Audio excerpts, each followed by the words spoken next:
अस्सलाम वालेकुम dear student. Next FSc first year का जो आज हम चैप्टर का जो है ना लेक्चर आपको इंट्रोड्यूस कराने जा रहे हैं, उसका नेम है बच्चे introduction of three domain classification system.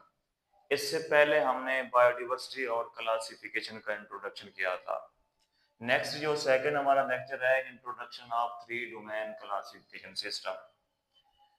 Three domain classification system बच्चे ये इंट्रोड्यूस किया गया भाई अमेरिकन मैक्रोबायोलॉजिस्ट जिसका नाम था कार्ल्स वोज।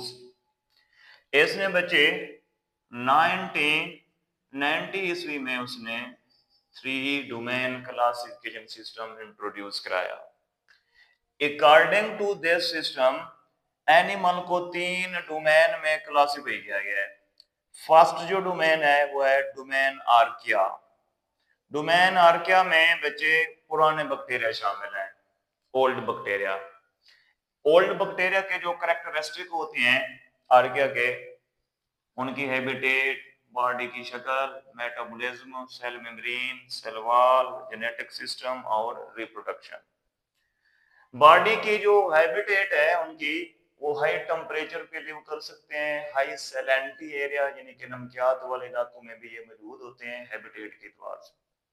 बॉडी की जो शक्लें होती हैं ये कॉलोनियल शक्ल में भी रह सकते हैं, फिलामेंटस शक्ल में मौजूद होते हैं, और बॉडी की इनकी जो रेंज होती है मुख्तलिफ तरह की रेंज होती है इनकी,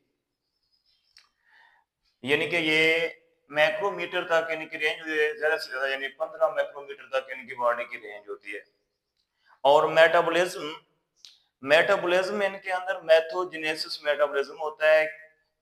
मैथोजेनेसिस मेटाबॉलिज्म का मतलब ये है मेटाबॉलिज्म के दौरान ये मीथेन गैस पैदा करते हैं। इस वजह से इस मेटाबॉलिज्म को हम बोलते हैं मैथोजेनेसिस मेटाबॉलिज्म। सेल मेम्ब्रेन बच्चे, इनकी सेल मेम्ब्रेन के अंदर जो लिपिड होती है, लिपिड में जो ग्लिसरॉल होती है, ग्लिसरॉल यानी कि वो डबल यानी कि फैटी एसिड के साथ अटैच होती है, फैटी एसिड ब्रांच वाली होती है उसके साथ अटैच होती है। नेक्स्ट जो सेलवाल होती है, सेलवाल के अंदर सोडोपेप्टाइडोग्लाइकन होते हैं, उसकी ये बनी हुई होती है। कल भी आपको इंट्रोड्यूस कराया था सोडोपेप्टाइडोग्लाइकन, ये शुगर और इमेनो एसिड का एक कॉम्बिनेशन होता है, लेकिन चंद इमेनो एसिड इसके अंदर एब्सेंट होते हैं, इस वजह से उसको हम सोडोपेप्टाइडोग्लाइकन कहते हैं। ये दूसरे जो बैक्टीरिया होते हैं उनकी सेलवाल पेप्टाइडोग्लाइकन की बनी होती है, लेकिन इनकी सोडोपेप्टाइडोग्लाइकन की बनी हुई है। नेक्स्ट इनका जो जेनेटिक सिस्टम होता है ये रिलेटेड होता है विद यूकैरियोट्स, लेकिन दूसरे बैक्टीरिया का जेनेटिक सिस्टम यूकैरियोट के साथ रिलेटेड नहीं होता। रिप्रोडक्शन ये बाइनरी फिशन के जरिए करते हैं। नेक्स्ट बच्चे इनके मेजर ग्रुप्स, डोमेन आर्चिया के मेजर ग्रुप्स देखें। पहले जो बैक्टीरिया हैं वो मैथोजेनेसिस बैक्टीरिया हैं जो कि मीथेन गैस पैदा करते हैं, produce methane gas during metabolism.